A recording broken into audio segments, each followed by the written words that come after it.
All right, thank you. Thank you very much. Um, Again, thank you all for joining us here today for the online release of the research reports on the shortlisted cities for the fourth cycle of the Guangzhou Award. I will be making a very brief introduction, but first of all, let me just um, introduce our keynote speakers. We will start off with Mr. Liu Baochun, the Director General of the Guangzhou Foreign Affairs Office, followed by Mr. Octavio de la Varga, Secretary General of Metropolis, and followed by Ms. Firdaus Usidum, Special Advisor to the Secretary General of UCLG. As we only have 1 hour for this entire session, and we have quite a few speakers, I'd like to remind all speakers to keep their interventions short, to the point, and very concise. So without much further ado, I give the floor to Mr. Liu Baochun. Good evening. It's now evening time in Guangzhou. Dear colleagues and friends, thank you for joining us at this online release of the research reports on 15 shortlisted cities from the fourth Guangzhou Award. On behalf of Mr. Wen Guohui, Mayor of Guangzhou, I'd like to thank you all for taking time to attend the meeting.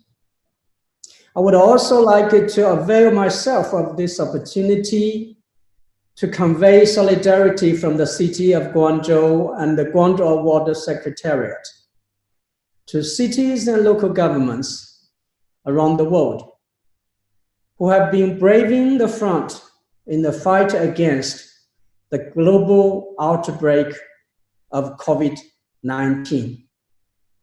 And we can say that in Guangzhou, it's quite well contained.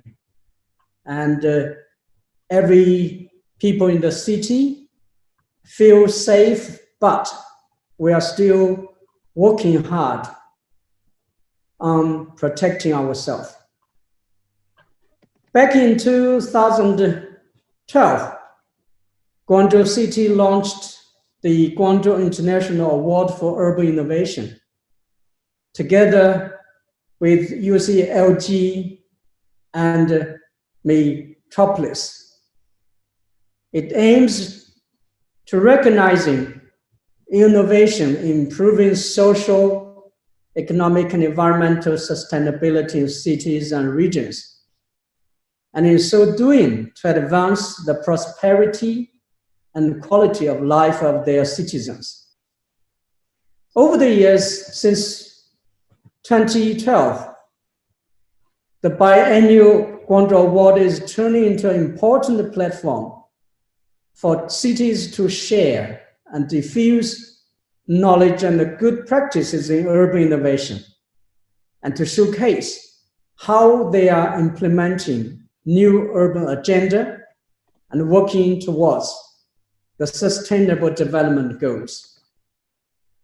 The 15 shortlisted cities of the fourth Guangzhou Award were selected from 313 initiatives from 213 cities in 70 countries. I'm pleased to know that our follow-up research on them has managed to capture their ingenuity in implementing global agendas and their unique role in response to global challenges. We hope the research reports released today would encourage exchanges and learning among cities all over the world, and spark innovative ideas of cities to improve the well-being of their people.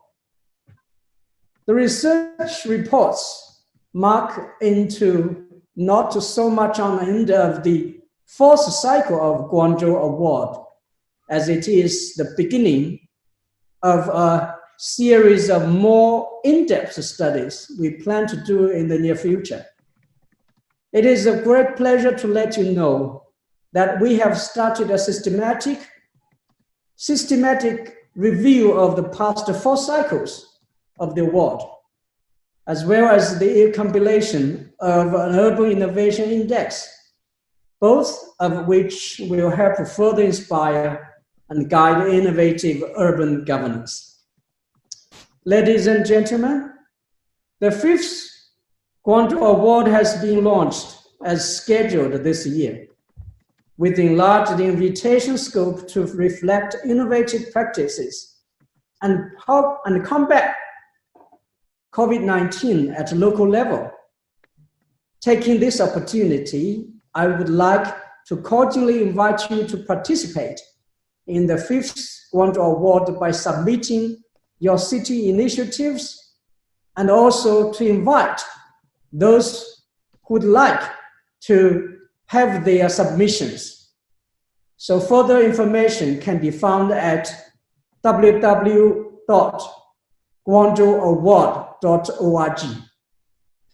Last but not least, I wish all of you safety, health, and happiness. Looking forward to meeting you in Guangzhou.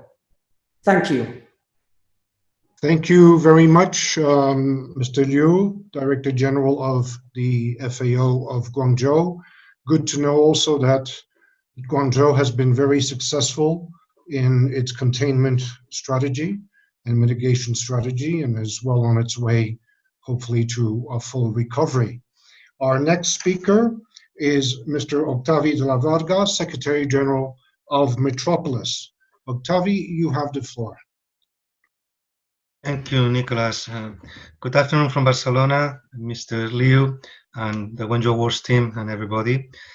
I think you all will agree that we are undergoing uncertain times. I mean, I was just making a little bit fun before the presentations, the previous presentations, like how was the things being coordinated in Spain, but we have all the feeling all around the world that we cannot plan more than a week ahead, or maybe 2 weeks ahead, that everything is changing so fast that we don't know how to handle.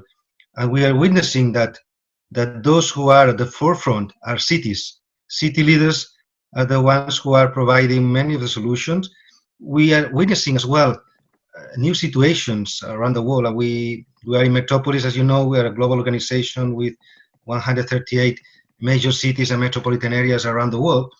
And we set up this platform, which is called Cities for Global Health, where it's open to all, and together with the support of UCLG, which is open to all cities and local governments around the world, where they can share policies, strategies, action plans on how they are not only working in terms of managing the crisis, but as well on the consequences of the medical crisis and the social, economical, and other consequences.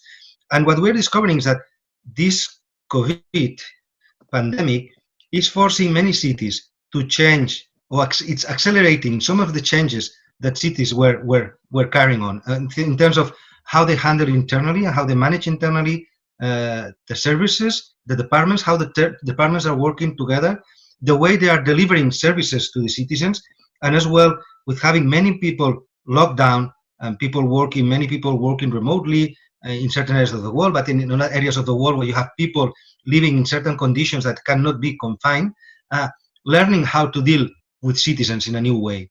And what we are discussing in some days in the debates that we're having with our membership is, maybe you have heard this mantra all the time around, especially by national leaders, talking about new normality, the new normality. We're going to go back to a new normality or new regularity. And from the city perspective, we say, well, maybe we don't need to go back to normality or new normality. What we need to do is to look at the transformations that our cities need to undergo and to incorporate in their public policies in the way they transform and develop the city. We need to rethink the public space. We need to rethink mobility. We need to rethink public services. We need to rethink housing. We need to rethink the access to health and public health. And as well, we need to have a very wide approach to how we design cities. And I think this is straightforward. This direct connection with the Guangzhou Wars. I mean, Guangzhou Wars, for the last years, they have been promoting the innovation. They have been promoting the thinking, the urban thinking, looking at those proposals developed by you, by city practitioners in different policy areas that are looking ahead, are looking in terms of how we can do things in a different way. And it's very important as well, this evolution. I'm very happy to see the evolution of the Guangzhou Wars. I mean, it has moved only from being, and I have said already several times, Dean, is that it has moved from being just a simple award to be a treasure of knowledge. A treasure of knowledge that also there is this follow-up with the peer reviews, with the change, that allows us to go beyond the prize and that what you are showcasing, but also to go in depth on the solutions, on the way you have been developing solutions for your everyday problematics in your city or in your town. And that's, I think, it's a spirit more than ever that we need to look at, this spirit of innovation, this spirit of looking at new ways of doing. And as well, we want to strengthen, I mean, this is now an opportunity to strengthen as well the collaboration between cities, to exchange knowledge, to learn from each other, and as well to work together with different networks to complement what we're doing in the different networks. So I'm very happy to see you all here today, that you are still committed what you were doing, that it was not for you, and that's what I was saying just before, that the Guangzhou Wars was not only getting to Guangzhou, which was very important, and it's amazing the way they always host that and the way they treat us, our friends from Guangzhou, but it was not only for you to go to Guangzhou and get the prize, but you are really committed to explore what you've been doing, to analyze it, and to exchange with others what you have been doing. And how as well, I think it's interesting will be to see in some years' time, to see how this project and this initiative that were awarded, how they have evolved in the new context that we are witnessing. So I would like to congratulate for your work and your efforts, and I hope this workshop today will be very fruitful.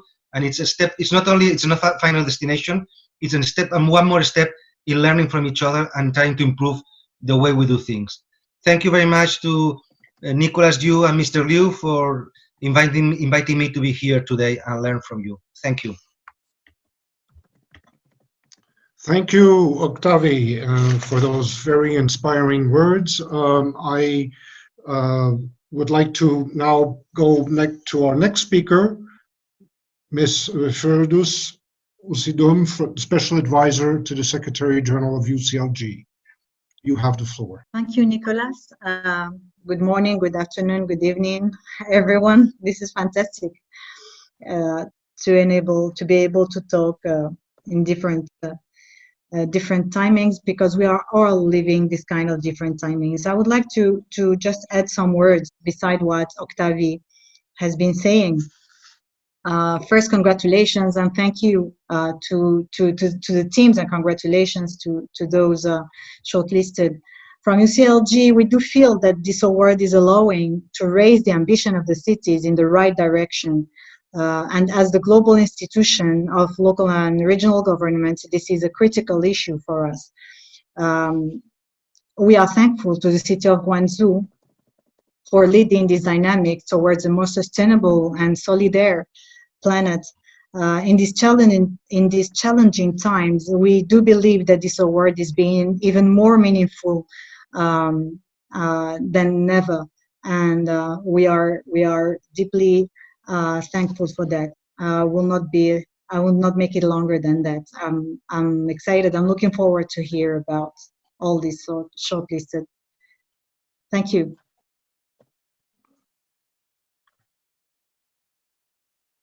Thank you again very much for these opening remarks. That concludes this first section of our webinar. We will now go to the second part, which is looking at what we can take away from the overall reporting, and that will be myself and Wandia Seaforth, who both worked as editors of the report.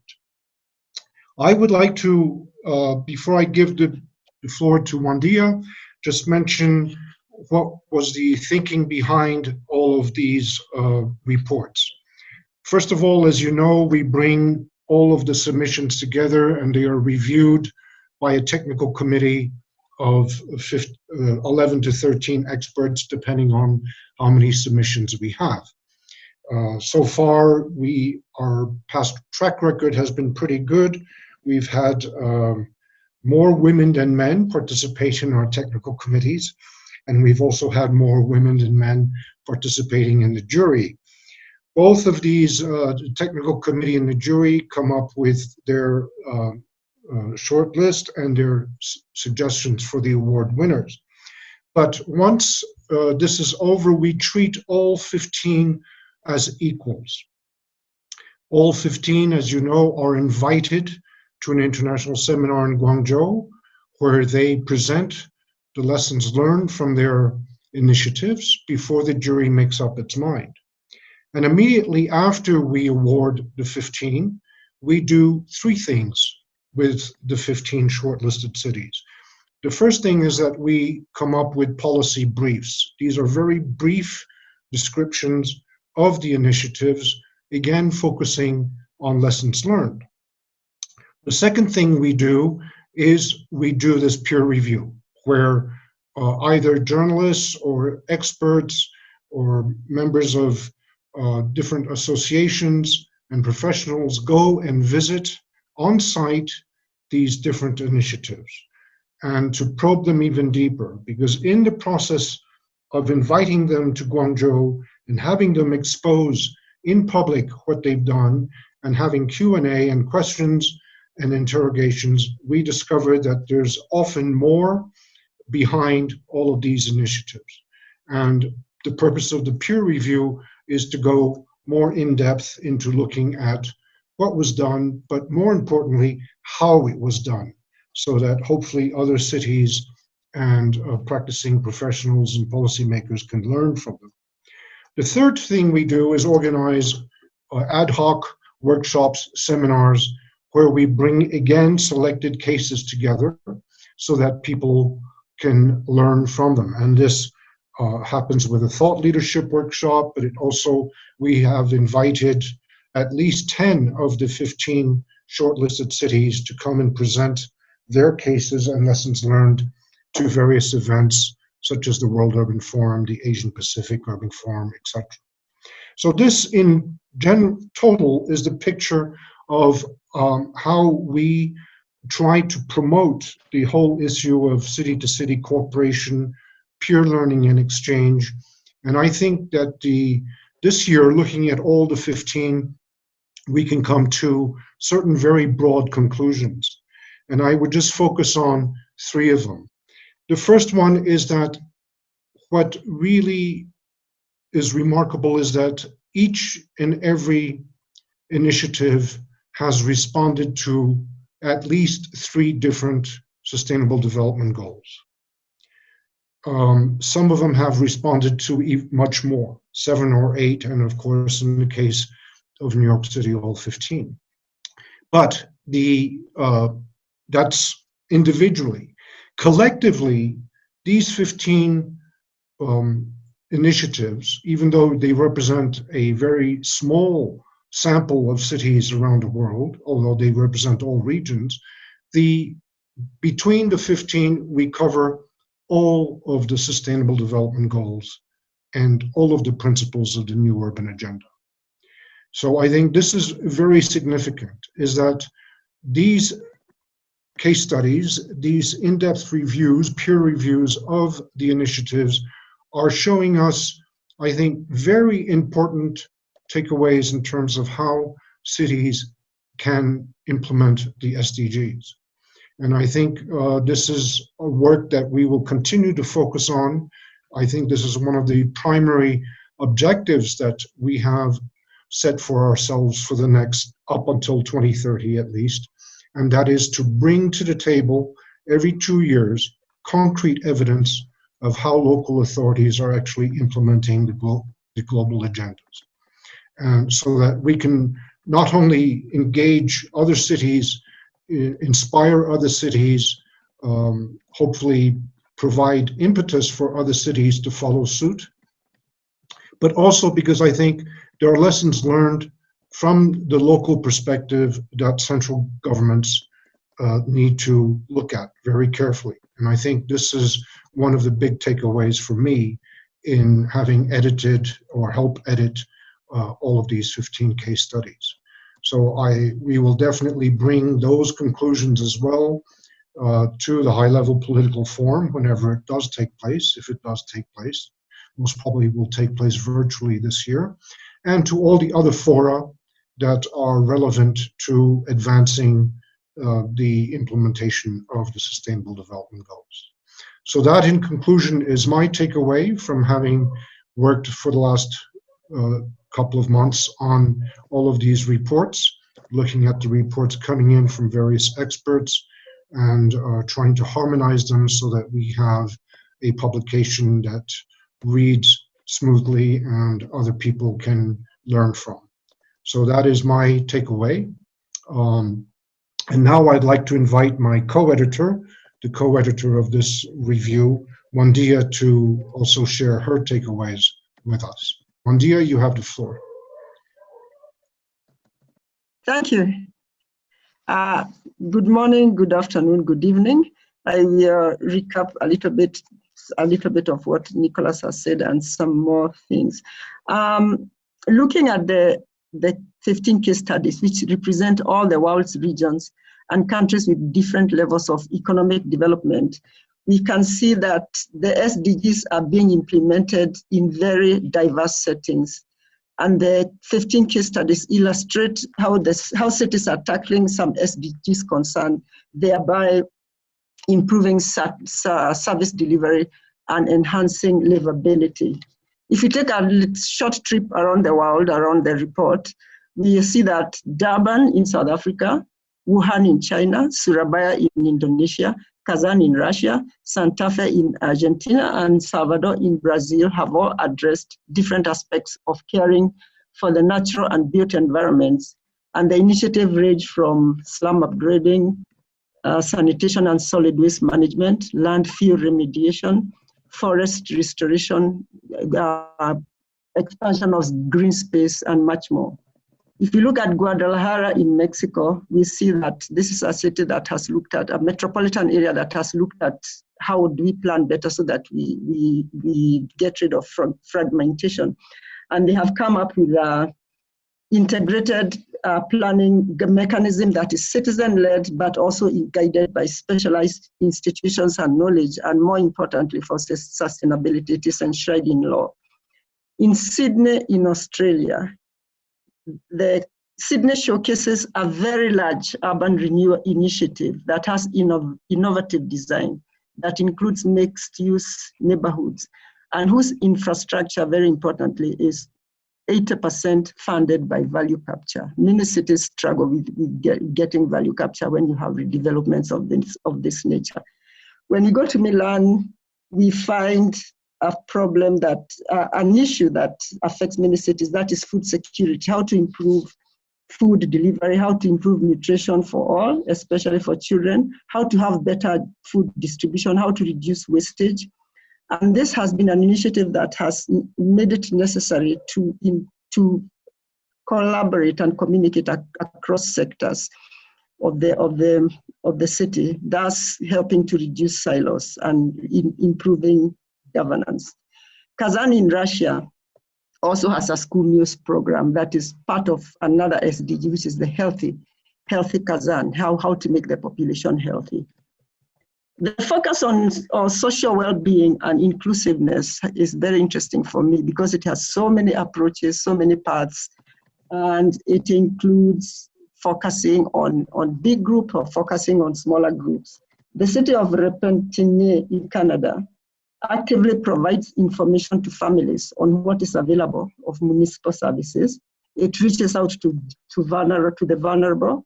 It pays very special attention to youth by reinventing the traditional library, which a lot of youth try to avoid these days, by including technology and technology-based learning of technology-based skills that can be marketable, but that can also be creative, that can also help to keep youth out of trouble on the streets. Santa Ana in Costa Rica has improved women's mobility by promoting bicycle use. including training, thereby highlighting the issue of sustainable mobility in general and the need for appropriate road infrastructure to allow cycling. That very importantly has widened women's scope in terms of access to physical space and thereby access to opportunities. The city of Mezitli in Turkey, very interesting initiative, where traditionally women are confined largely to the household and where their economic activities only take part in the home.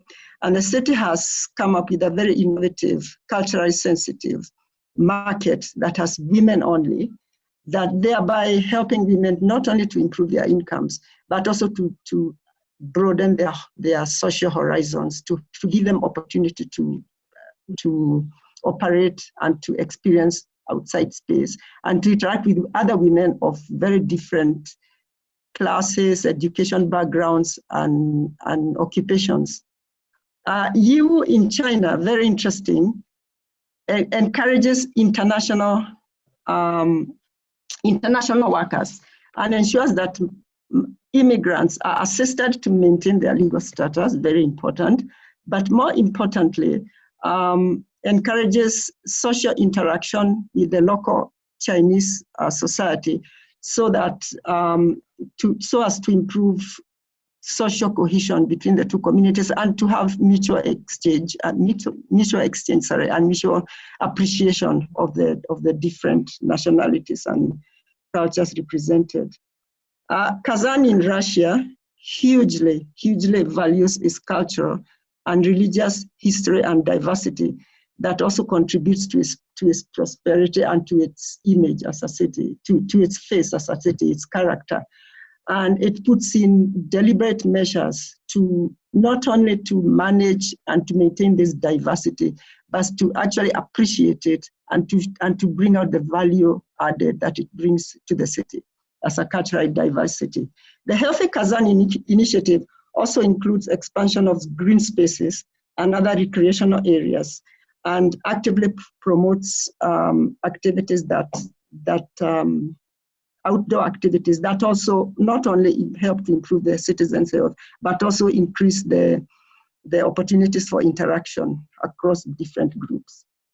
New York in USA and Utrecht in the Netherlands both have initiatives that are based on a comprehensive use of all the SDGs for coordinating, communicating across sectors of the city.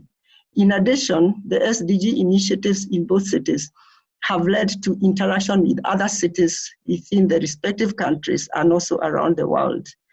By volunteering to report on the SDG performance, New York City has also demonstrated that a global agenda can have big value at the city level. The 15 studies collectively show that the interlinkages between the SDGs, they demonstrate that leaving no one behind is not just benefiting everyone. For that to happen, everyone also has to participate. And it has also demonstrated that the SDGs can provide a common platform for communication and a common value system for planning, programming, monitoring, and evaluation, and for overall city governance. Editing the report has been a pleasure, a real pleasure. It is like a window to the world. And I hope that for the cities, documenting your experiences has given you a new opportunity for forward-looking self-reflection on your various initiatives and what you are doing well, what you'd like to do better, and how to maintain the momentum and assure sustainability. Thank you very much. Thank you, Wandia, for that very comprehensive overview of all 15 initiatives. That was a major challenge to do it in such a short period of time. But I think you hit the nail on the head because you have really highlighted what was the key ingredient in each one of them, or the key ingredients as the case may be, and also how this can help all of us go forward. This concludes the overview by the editors, and we now have the pleasure of having 6 speakers that were involved in various capacities in preparing this report. either as people who were directly involved and engaged in the initiatives themselves or as experts and contributing authors. So we have as our first speaker, Hilary Clark. Please, Hilary, you have the floor.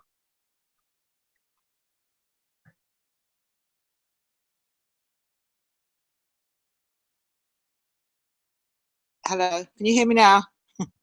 Hello? Yes, Hello? we can hear you. Okay.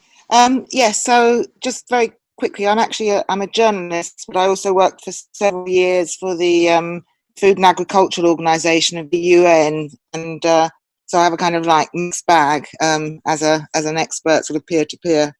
Two places I visited were Utrecht in the Netherlands and Milan in Italy.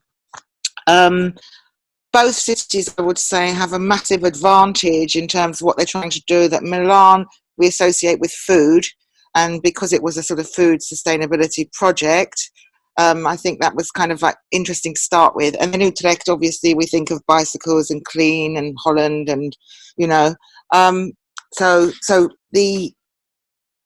if I start perhaps with Milan, and I'll just do some takeaways because I spent 2-3 days. It was winter. Unfortunately, we were looking at food sustainability, but there wasn't much growing.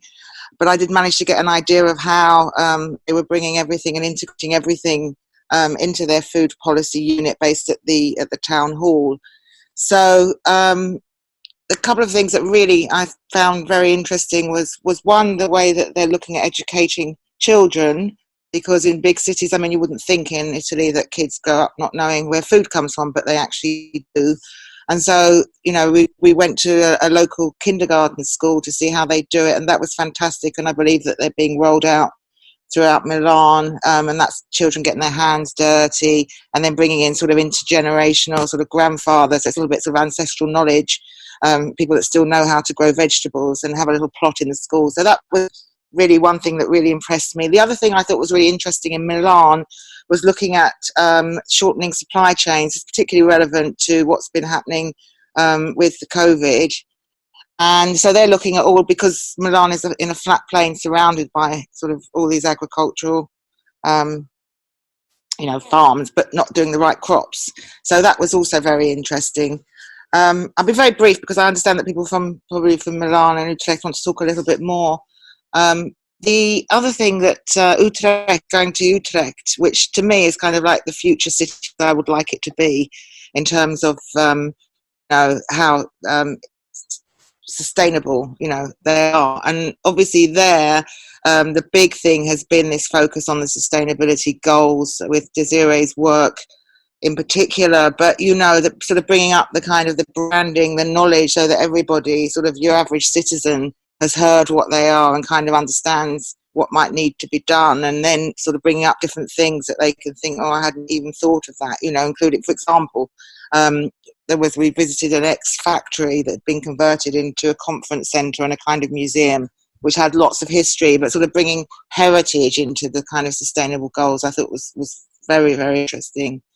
On all of it, I'll be very quick because you can talk more, but I'm in London now on lockdown, and when you look at everything from cycling, I mean, bikes are now becoming hard to find because people are realising that that's the best way to get around, to cheers going out when they opened up garden centres because they were locked down, and kind of, it's in a lot of the sort of the British heart is to grow things. And so that was really, a special. But also, I think looking at supply chains as well on food, we begin to talk about those things which are important for the sustainable future. So, yes, I mean, I don't know if you'd like to ask me some questions. I wrote the reports. 2-3 days is not a long time to really get your head under sort of what's working, what's not working from the outside. But I did think that on both projects in Utrecht and Milan, it was actually quite impressive. So I think that's what I'd like to say. Thank you very much, Hilary. I think those are very, very pertinent comments that you've come up with, and insights as well. I think that is why we insist on having people visit these initiatives, even if it's only for 2 or 3 days, because it does provide the human side of the story. Obviously, when the cities come to present their initiatives to an international setting, they will try to focus on facts and figures and how they did it, but the human side is very important.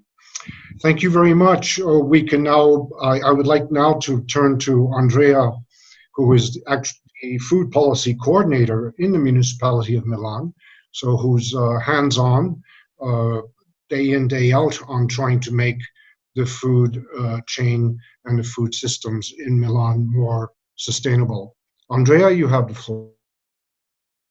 Thank you, Nicolas, and thank you, Hilary, for your kindly work and for your presentation of our case. It was a pleasure host you in November. Today's which we passed together. Yes, the food policy was one of the active policy that the municipality decided to establish as legacy of the Expo, and in the last 5 years. Nowadays, there are 5 years, we try to make much more sustainable as we can our food system. And also in these strange months of coronavirus, we do our best on this way. And this month was really a stress test for our food system. And we discovered that it's really resilient. Because due to a strong work that we do in the last 5 years, establishing strong relations with all the actors, food banks, NGOs, charities, private sectors, other institutions, in just 4 days, we reconvert all of our activities to establish a strong food aid system. Because as maybe you know, we entered quickly in a strong lockdown, and we was the first European cities activating a strong lockdown, the 8th of March, and the 16th of March we start the distribution of the food aid, and in week by week we're growing faster, and we are now able to assist a huge part of the citizens in need. A part that was after the collapse of social charities, and a new cluster of citizens after economic crisis, so emerging after and during the lockdown.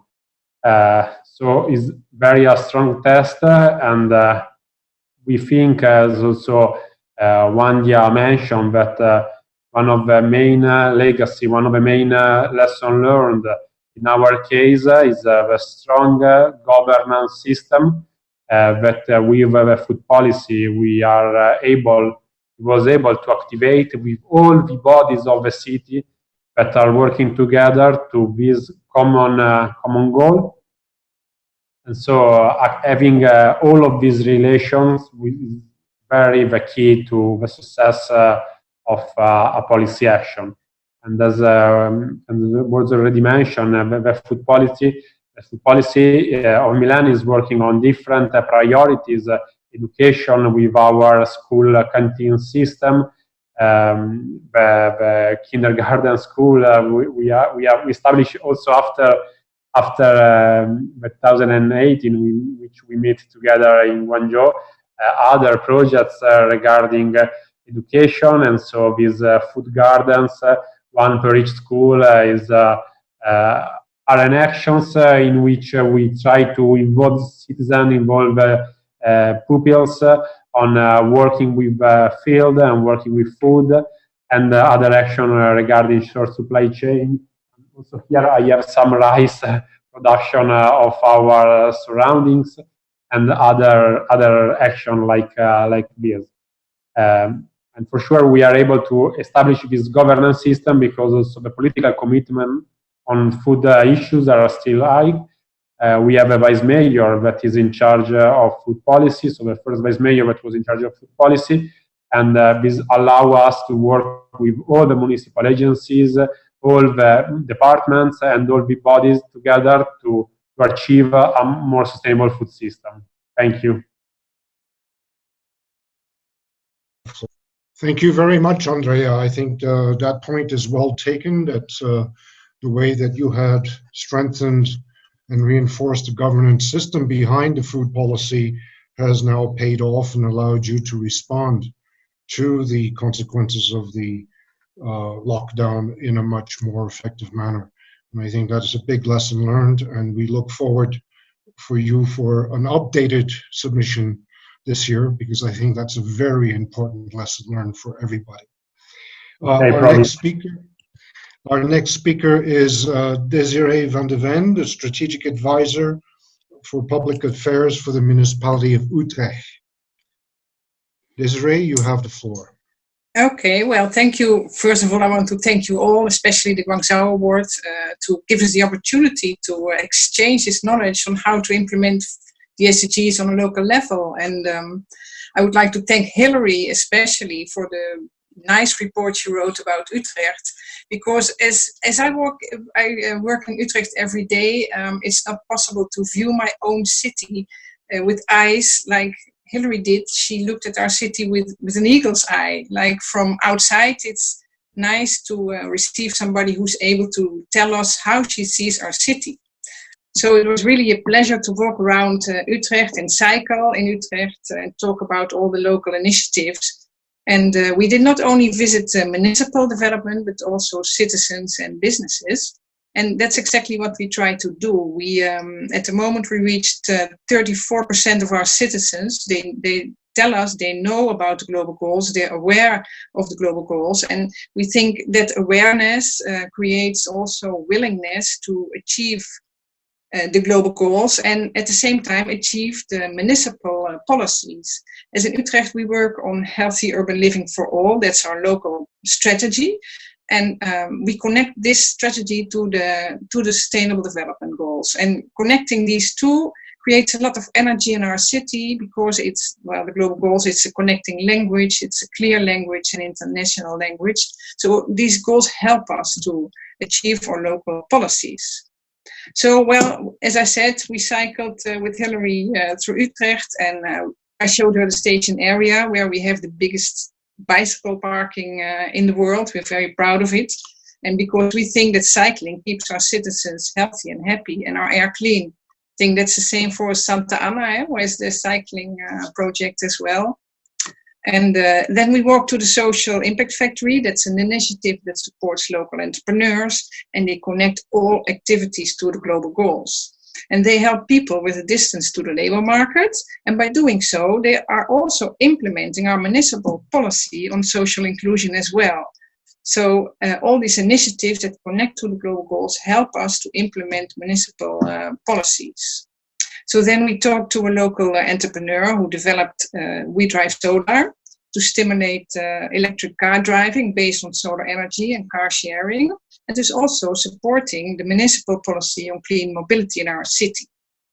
So then we took another bike ride and we stopped to see the green bus stops in our city. And all 300 bus stops in Utrecht have a roof, a green roof that attracts honeybees.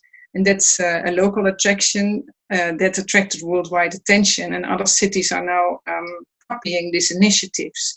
And it are small local actions that are very attractive to citizens and are small actions that everybody can do. Like now, not only on the bus stops, but in all kind of small roofs and sheds in gardens, people start to create green roofs to help the honeybees that we need so much. So, yeah, we see that during this global pandemic, many cities are thinking of redesigning their city. I saw the news that cities like Rome, London, Brussels are creating cycling lanes. And they come to Utrecht to ask us how they can integrate cycling into mobility of their cities. So we think it's important to exchange this knowledge. And while in Utrecht, we are discussing how to face growing inequality in our city and how to create local sustainable economy, buying from local entrepreneurs. As we have to look how to create more local sustainability in our city.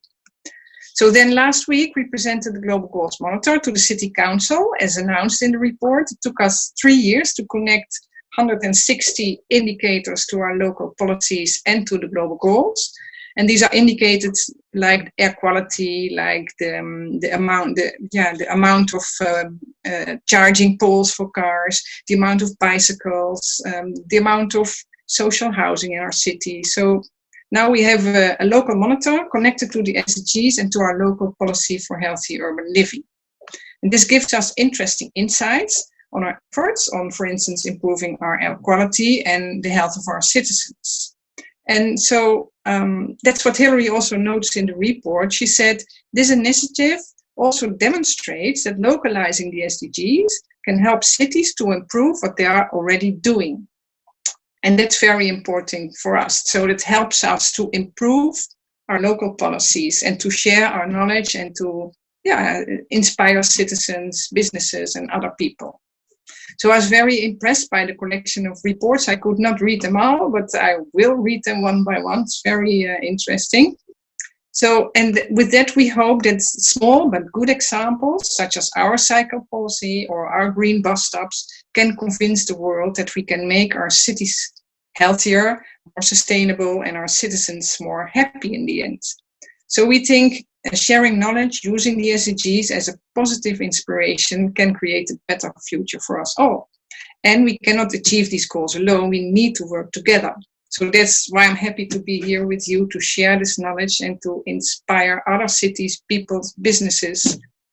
In the end, we have to be inspired ourselves to make a little step in coming out of this pandemic negative situation into a positive opportunity to change. Thank you. Thank you very much, Desiree, for that overview. One thing that really, I think, you mentioned that I think is a very, very good point is that let's not underestimate the cumulative value of a whole series of small interventions that really strike the heart of the people. Thank you for that. Our next speaker is Ruslan from Kazan. Ruslan, you have the floor. Hi, can you hear me? Yes, we can hear you. Dear Nicholas, dear colleagues, thank you for organizing such a roundtable. I'm very happy to be a part of it. I hope that we'll soon overcome the crisis associated with COVID, and when borders will open up, the city of Guangzhou, our sister city, will host the 4-in-1 event. This Guangzhou Award, UCLG World Council, Global Mayors Forum, and Metropolis World Congress. I hope that will happen. And as the finalist of the 2018 Guangzhou Award, we hosted the study tour at the end of last year in December. And today it's a great opportunity to share our experiences and to learn from other cities. And the purpose of our meeting is also to demonstrate that the implementation of sustainable development goals could be pursued by any city, regardless of their current social and economic position. So during the recent decade, Kazan has faced multiple challenges. So the need to preserve cultural heritage and diversity, to ensure sustainable environment, and to promote healthy lifestyle among the citizens. So all these challenges required policy action by city authorities to ensure the well-being of our citizens. So Kazan has addressed these challenges through 3 innovative and proactive initiatives. So one is Embracing Diversity initiative that celebrates and promotes our multicultural, multi-ethnic heritage. The second one is the Environmental Development initiative that ensures universal access to parks and public gardens. And the Healthy City initiative promotes a healthy lifestyle by increasing citizens' exposure to sports culture, healthy food provision, and modernizing healthcare facilities. The initiatives in each of these areas are in turn represented by a number of projects. At the first glance, it may seem that it's a random set of projects under different state and municipal programs, but there are several common elements that serve as a thread that brings all the initiatives together. So first common element is the valorization of the heritage of the city of Kazan. Recently, Kazan became a venue for a number of international events. In 2013, we hosted Summer University, which is Olympic Games for students. In 2014 was FINA World Sports Championship, 2018 FIFA World Cup. In last year we hosted World Skills Championship, and these events allowed the international community to discover the unique and ethnic cultural mix and diversity of Kazan. The second common element lies in open format for fostering and engaging stakeholders, including citizens, public authorities, municipal departments, associations. And the third element, common to all three initiatives, is their design and approach. All of them driven by a flagship project, such as House of Friendship for Embracing Diversity project initiative, a new design and improvement of public parks and gardens for the environmental development initiatives, and a specialized facility for provision of healthy food for public schools, and for the Healthy City project. And I also would like to note that Guangzhou Award is a great networking platform. For instance, one of our projects on reforming school meal system, we got to know colleagues from Milan, Filippo and Andrea, who are presenting their project, and they invited us to participate in the Milan Food Policy Pact Award, and this project also received that award and the FAN Award. And then we were invited to international consultations by Food and Agricultural Organization of United Nations in Rome. So we, via Guangzhou Award and all these awards, we try to share our best practices and to learn from others. And even during these days, the Department of Food and Social Nutrition, during the COVID crisis, they help to provide food to low-income families and children, to help our doctors and patients in the hospital. Just to sum up, all the initiatives and projects share two desired outcomes. First, better health and well-being for all citizens, and the social interaction and cohesion between our communities. So the initiatives that Kazan has presented correspond to multiple sustainable development goals and new urban agenda, and Kazan's experience in ensuring social harmony, creating strong, healthy citizen base and environmental development can be also useful to other cities that face the same challenges as Kazan does. Thank you. Thank you very much, Ruslan. Again, thank you. This is the we have invited you several times to come and present your initiative, and the takeaways are very, very important, I think, for all cities around the world. Our next speaker is Elisa.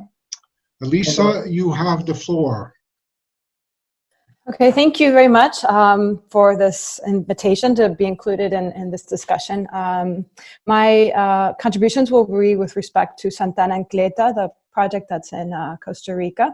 And I had the pleasure of meeting Gabi, who will be speaking after me, and Norma Solis, who's part of the local municipality, and encountered a fascinating story that begins very kind of pragmatically with not a surplus, but unused funds that were available in a women's inclusion budget. And this is the way this project is flourishes as a gender inclusion project, but really it is a kind of a savvy and surreptitious way for it to enter into a culture that is very suspicious or unwilling really to embrace in a change of transportation modality towards alternative means. It's, I guess, important to set the context, and Costa Rica, like most of Latin America, has been developed very low density, and there are extensive urban footprints that really celebrate the vehicle as the means for transportation, and the entire city is laid out very much based on the vehicle, given the newness of their kind of economic growth spurt. So the challenge of inserting a alternative mobility program is indeed very high because of the associations of vehicles with aspiration, social mobility, etc. So this was a way to start in a context that's very, I guess, not too terribly willing to change in that respect. So I really applaud that kind of courage and pragmatism that the project had. They have since then expanded their network and not only created this fantastic school for women to learn and become comfortable with a bicycle, which allows them then to access education, work opportunities, and all sorts of opportunities that come from being able to move around freely. They are also associated with the schools. They started a pilot project recently for children to be able to get to school safely. So an association with health and education ministries, and with the transportation ministry in terms of including bicycles on buses. Given the long distances of most trips in San Jose and Santa Ana, the capital city of San Jose, this is key and crucial for the bicycle to actually become, a go-to mode of transportation. So I think challenges that they have are still tremendous. Very weak infrastructure, partnerships that need to really come on board that have a lot of inertia in their ways, or commit at least more funds to the project, and a massive educational initiative to educate drivers who, Costa Rica has a very high non-motor vehicle and pedestrian kind of affectation from drivers. That said, though, this is a project that touches on many SDGs that make it really robust in the sense of, reducing carbon footprint, improved health, livelihood, new economic opportunities, and inclusion for women, reduces inequalities in that sense. But also, this has enabled them to create intergovernmental partnerships in addition to international alliances. So one thing that I found very savvy on their part also is understanding that as much as even the Guangzhou Award has helped them position and show how this project really is so holistic in terms of how it addresses SDGs, and in that way be able to survive political cycles into the future by being so kind of well connected into different intergovernmental sectors. So I think this is an amazing example for the rest of Latin America, who does not have really a cycling culture, and it's led by a very committed and hard working team that have little by little, I think, really grown this program into something quite relevant for the region. Thank you, Elisa, for that very compelling analysis. I think, yes, indeed, mobility for women, the freedom to be able to move is critical to their social inclusion, critical to the mainstreaming of the gender equality. So thank you for that. And without much further ado, I give the floor to Gabriela, who is the advisor on sustainable mobility from Santa Ana. Thank you, Nicolas. Thank you, Elisa, and good morning, good evening, good night for everyone. And thank you, Elisa, for this report. Actually, we have very, very challenges with the mobility and with empowerment, women empowerment, boys, girls, and teenagers. That is the field that we are working on. And with this crisis, we are concerned because the schools and high schools are closed now, so we can't continue for March, April, and this month. I hope to July, maybe we can start again our safe routes to school. That is very motivate, and it's very nice for boys, girls, and teenagers. They are embracing this initiative, and it's very, very nice for us to develop this with the municipality and with organizations of the community and with the schools and high schools. We are working too on the shared bicycle system that is for focused primarily on women, girls, boys that they don't have bicycles, and we shared these bicycles of the municipality for them. So the municipality received a donation of a bus, and we refurbished the bus to make with this a bus station, a bike station. And with this, the station now is ready to be equipped with bicycles and the digital lending platform to lend the bicycles to women and boys and girls that I said. We continue with the workshops to learn how to ride a bicycle and efficient cycling. We add the mechanics for everyone, and it was very successful because people really want to know how repair their bicycles when they have one problem with them. That was very successful, and they learn and they apply for their own bicycles and the bicycles of the municipality too.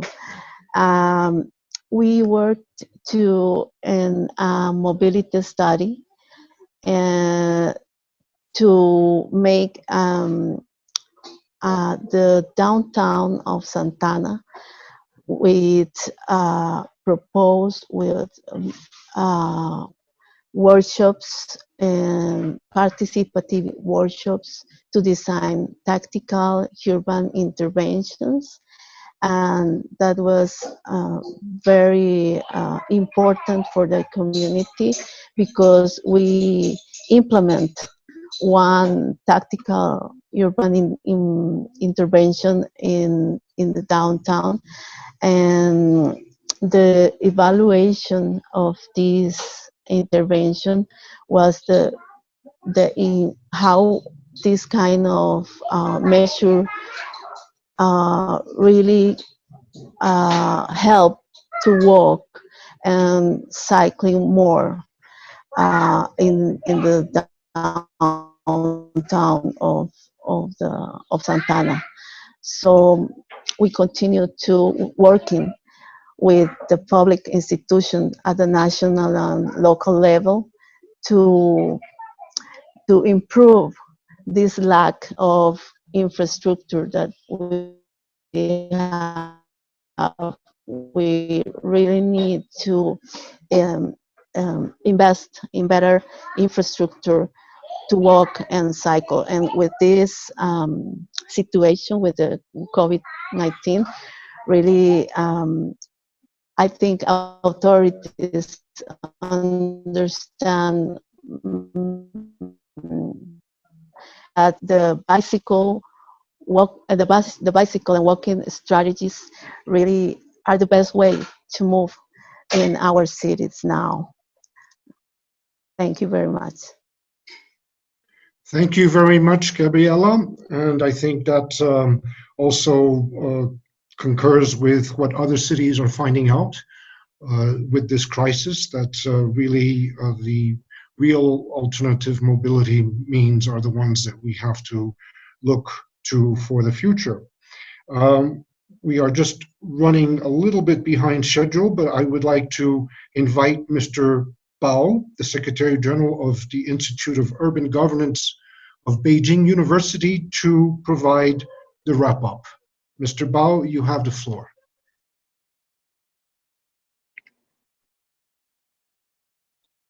非常感谢咱们广州国际城市创新奖组委会的邀请。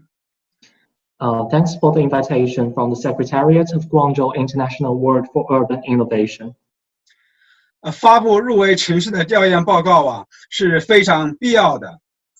广州国际城市创新奖正在取得越来越大的社会影响力，发布这样一个调研报告，这项工作既是我们举办奖项评选活动的重要组成部分，也有助于进一步扩大这项活动的影响。It is necessary to release these research reports of the Guangzhou Award shortlisted cities. The Guangzhou Award is gaining greater social influence. Publishing the research reports not only makes up an important part of Guangzhou Award, but also helps to further expand the impact of the award. 在全世界范围内，城市创新的重要性和紧迫性已经毋需多言。第4届获奖和入围城市所开展的工作已经有力地证明了这一点。从这些报告中，我们可以看得到，城市治理创新发生在全球的各大洲，涉及的领域是多样的。这些创新的实践也带来了实实在在的成效。Nowadays, the importance and imperativeness of urban innovation in a global context are evident, which have been proven by the achievements that the award-winning cities and shortlisted cities have gained. From these reports, we can see that urban governance innovations can be found in nearly every continent in the world and involves diverse fields. These innovative practices have brought tangible results. 这些报告建立在扎实深入的调查研究的基础之上，是专家学者和城市治理的实践者们合作的结晶，介绍了全球范围内城市创新的最新面貌，也代表着城市创新研究的最新水平。这些报告将能给城市官员们以工作上的启迪，知道世界上的同行们在做什么以及怎么做。These reports are based on solid and in-depth investigation and research. They are the fruits of the cooperation among experts, scholars, and urban governance practitioners. They introduce the latest developments of urban innovation around the world and represent the latest urban innovation research. These reports can inspire city officials to help them to understand what and how their peers around the world are doing. 阅读这些报告学者们也能够得到研究的灵感，发掘城市创新的要素和规律，比如说广泛的公民参与、政府的责任、适当的治理体系，对于成功的城市治理创新都是极其重要的。By studying these reports, scholars can gain inspiration for research and discover the elements and rules of urban innovation. For example, extensive citizen participation, government responsibility, and an appropriate governance system are extremely important for successful innovation in urban governance. 要特别强调的是，联合国的可持续性发展目标对城市创新工作具有重要的指引意义。正如对哥斯达黎加圣安娜的调研报告活力交通和女性赋船的作者所说，全面响应可持续发展目标的项目都会有更大的机会获得持续的资助和其他支持。It should be emphasized that the Sustainable Development Goals of the United Nations serve as an important guide for urban innovation. As said in the research report, Active Mobility and Empowerment of Women of Santa Ana, Costa Rica, initiatives that respond holistically to the SDGs will have a much stronger chance of continued support, including funding. 中国作为一个发展中的国家，城市治理既取得了显著的成就，也面临着一系列的挑战。发布这样一份调研报告，本质上也是一种文明的交流。As a developing country, China has made remarkable achievements in urban governance on the one hand, and been facing a series of challenges on the other hand. Issuing the research reports can be regarded as a way of civilization communication. 在全球抗击新冠疫情的重要时刻，发布这样一份报告，不仅展示了我们的团结和合作，我相信也宣示一个新的全球城市创新及其研究的起点。再一次祝贺我们的报告的成功发布，谢谢大家。At such a critical moment when the world is combating the COVID-19 pandemic, publishing these reports not only demonstrates our solidarity and cooperation, but also marks a new starting point of a global urban innovation and its research. Congratulations once again to the successful release of our reports. Thank you for listening. Thank you very much, Mr. Ball, for that wrap up. I think that has been very, very salient points were made there. Since we are over time, I will not take much more time with this webinar except to share with you perhaps 2 or 3 takeaways that I think should be integrated into our work for the 2020 Guangzhou Award going forward. I think one thing I noticed was that the crisis that we're undergoing right now, I think is really accelerating the thinking and the changes that are required for our cities to become truly sustainable. I think this is a major takeaway from all of your interventions. I also think that the current crisis is also obliging cities to revisit how they interact with their citizens, how they interact with the various different stakeholders and groups, and how decisions are being made. And finally, I think the COVID-19 is obliging cities, as Octavi said, to revisit how we design, plan, and manage our cities. So I very much look forward to the cities that participated here today, for them to provide us with updated submissions in 2020. And I think we will also be reaching out to all the members of UCLG, Metropolis, and other cities around the world to really have them share with us their thinking and the way that they are thinking of changing in the future in order to make our cities healthier and more sustainable. So without much further ado, I'd just like to thank you all again for having participated in this webinar. We are across almost 12 time zones between us, so it's been a challenge for some of you, I know, but thank you very, very much for having participated, and we will definitely be making a summary of this webinar, and we will be putting it on our website.